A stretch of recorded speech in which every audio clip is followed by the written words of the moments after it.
খুব বাজে রকমভাবে নিজেকে বদলে নিয়েছি এখন। খুব বেশি খারাপ লাগা, কষ্ট লাগা কাউকে বুঝতে দিই না আর।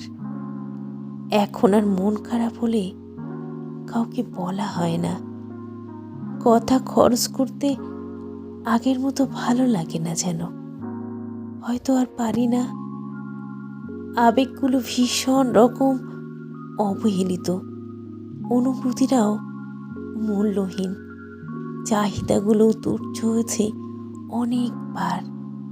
বলতে গেলে প্রতিবারই কষ্টরা যখন একসাথে এসে জানান দেয়, ঘন কালো মেঘের ন্যায় আকার নেয়, জমাট হয় মনে, মন খারাপ দানা বাঁধতে থাকে চোখের কোণে। ঠিক তখনই নিজেকে চরম ব্যস্ততার চাদরে মুড়ে ফেলি। জমানো মন খারাপগুলোকে যত্ন করে তুলে রাখি একাকিত্বের ঘরে, কিংবা পুনরায় আবারও নিজেকে ব্যস্ত রাখার তাগিদাতে। তীব্র রকমের কষ্ট ও এখন হজম করতে শিখে গেছি।